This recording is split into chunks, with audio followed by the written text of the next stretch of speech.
បងប្អូនទាំងអស់គ្នាវង្វេងអារម្មណ៍បងប្អូនទាំងអស់គ្នាមកមើលតាក់ទងជាមួយនឹងកញ្ចប់ចំនួនជាមួយនឹងពាសចំនួនហើយនឹងកៅអីរបស់មង្គលតារាបន្តិចបងប្អូនកញ្ចប់ចំនួនដែលកំពុងតែបង្ហាញជូនបងប្អូនទាំងអស់គ្នានេះគឺជាកញ្ចប់រៀបចំនៅលើជើងពានផ្កាស្រស់ដែលជាការកំងរបស់កូនកំឡោះផ្ទាល់តែម្ដងបងប្អូនហើយកូនកន្លោះដែលយកមង្គលតារារងនេះគឺគាត់ជា fan ខាង TikTok ទេបងប្អូនគាត់ scroll TikTok មើលទៅឃើញខាងមង្គលតារាអញ្ចឹងគាត់ក៏ចូល search Facebook មើល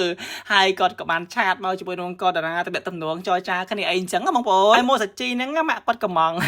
កូនឡើងខាងបងម៉ាក់ខ្ញុំគាត់ស្រឡាញ់សាជីម៉ូតនេះបងឯងចាំដាក់អាហ្នឹងឯងការខ្ញុំណាខ្ញុំខាងមង្គលតារាគឺរៀបចំភ្លាមជូនគាត់តែម្ដងហើយផ្កាវិញបងកូនកន្លោះគាត់ស្រឡាញ់ផ្កាស្រស់ហើយក៏សួរថាអូនផ្កាឈូកយើងអាចដាក់លើចំនួនបានអត់ខ្ញុំថាដាក់បានបងនិយាយទៅផ្កាឈូកហ្នឹងគឺពេញនិយមតែម្ដងអញ្ចឹងគាត់ក៏សម្រាប់ចិត្តយកផ្កាឈូកហ្នឹងហើយជាមួយនឹងផ្កាម្លិះហើយផ្កាម្លិះហ្នឹងដំបងចរឆាចែកគ្នាហ្នឹងដាក់ថាដាក់មយលកងធម្មតាទេដាក់កងធម្មតាមានមយលតម្លាក់ចឹងទេតែពេលហើយអាផ្កាដាក់ថែមនំយលកងហ្នឹងក៏វាមើលទៅស្អាតក៏សម្រាប់ចិត្តមួយគាត់តែម្ដងទៀតយកអាហ្នឹងហ្មងទៅភាសាគ្នាម្ដងទៀតបងប្អូន